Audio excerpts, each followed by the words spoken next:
عورت بالا تر ہے، وہ عورت جو حد سے تجاوز کر گئی۔ کیا کسی کو بھی خواب آ سکتا ہے؟ داستان بی بی حنا، حضرت سیموئل کی والدہ ماجدہ، کیونکہ جو قول خدا کی طرف سے ہے وہ ہرگز بے تاثیر نہ ہوگا۔ کیا کبھی آپ نے اپنے مقصد حیات کے بارے میں سوچا ہے کہ آپ کیوں پیدا ہوئے اور آپ کے اس دنیا میں آنے کی وجہ کیا ہے؟ کیا آپ نے کبھی سوچا کہ دکھ سے بھی بھلائی پیدا ہو سکتی ہے؟ کیا آپ بھول گئے ہیں کہ خواب کیسے دیکھتے ہیں اور سچائی کا یقین کیسے کرنا چاہیے؟ میرا نام ہے حنا اور میں آپ کو اپنی داستان سنانا چاہتی ہوں کہ میرا خواب کیسے سچ ہوا۔ میں ایسے دور میں رہ رہی تھی جہاں زوال پذیر اخلاقیات خالی دلوں کو بھر رہی تھی۔ اس دور میں ناقابل یقین تشدد تھا۔ بنی اسرائیل کا کوئی بادشاہ نہ تھا۔ ہر ایک شخص جو اس کی نظر میں اچھا معلوم ہوتا تھا وہی کرتا تھا، اور جبکہ میری ثقافت میں اس بات کی اجازت تھی کہ کوئی عورت اپنا شوہر کسی اور عورت کو دے دے، لیکن یہ بات خدا کی خوشنودی کے خلاف تھی۔ مایوسی کے بادل میرے دل پر چھانے لگے اور نا امیدی کی دیوار نے مجھے گھیر لیا، کیونکہ میری کوئی اولاد نہ تھی۔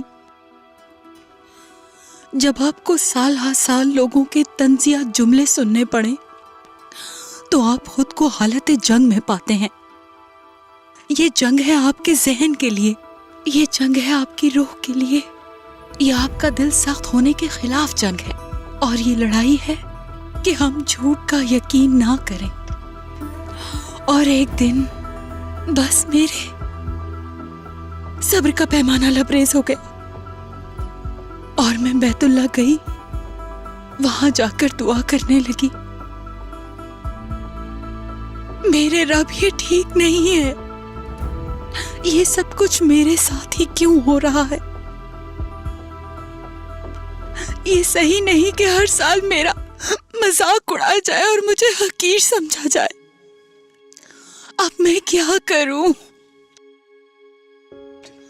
اور پھر اچانک جیسے کوئی پردہ ہٹ گیا ہو اور میرے دل کو جواب مل گیا، معافی۔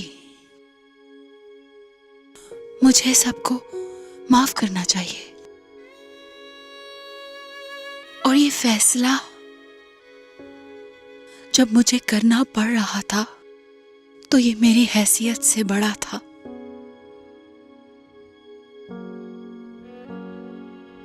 یا میرے رب، میری مدد فرما کہ میں ان کو معاف کر سکوں جو اپنے لفظوں اور خاموشی سے مجھے کاٹتے ہیں۔ مدد فرما میری کہ میں آپ کو بھی معاف کر سکوں۔ مجھے معاف کر دیجیے اور میرے دل کو دھو کے پاک کیجیے، اور میرے خواب کو مرنے مت دیں، اور اپنی لونڈی کو اولاد نرینہ عطا فرمائیے، تو میں زندگی بھر کے لیے اسے آپ کی نظر کر دوں گی۔ اس کے بعد جو ہوا وہ کسی معجزے سے کم نہیں تھا۔ میں نے جو ان کے لیے دعا کی جنہوں نے میرے ساتھ برا سلوک روا رکھا، تو خدا تعالیٰ نے مجھے برکت دی۔ مجھے نہ صرف خدا تعالیٰ نے وہ بیٹا دیا بلکہ اس کے بعد بھی 5 بچے عطا کیے۔ یہ میری وجہ سے نہیں ہوا بلکہ پروردگار کی قدرت کے موافق ہوا۔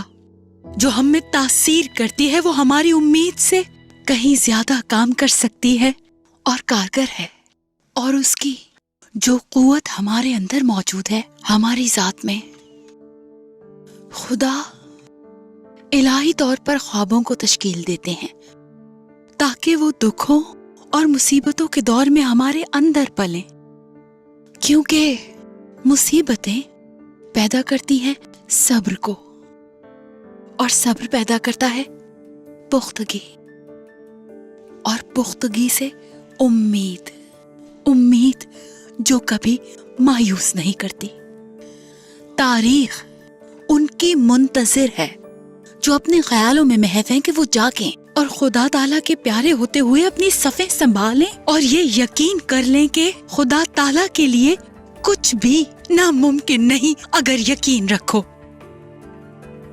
دیکھیں، خوابوں کا کوئی ایک ہی مقصد نہیں ہوتا، ان کے مقاصد ایک سے زائد ہیں۔ ایسے خواب جن کا مرکز خدا ہو لوگوں کے دلوں کو ایک بند میں باندھتے ہیں تاکہ خدا کی بادشاہت آئے اور اس کی الہی رضا پوری ہو سکے۔ میں نے صبر سے انتظار کیا خدا کا، اور اس نے میری پکار سنی۔ اس نے مجھے ہولناک گڑھے اور دلدل کے کیچڑ سے نکالا اور میرے پاؤں چٹان پر رکھے اور میری روش قائم کی۔ اس نے ہمارے خدا کی ستائش کا ایک نیا گیت میرے منہ میں ڈالا۔ خواب دیکھنے میں کبھی دیر نہیں ہوتی، یقین کرنے میں کبھی دیر نہیں ہوتی۔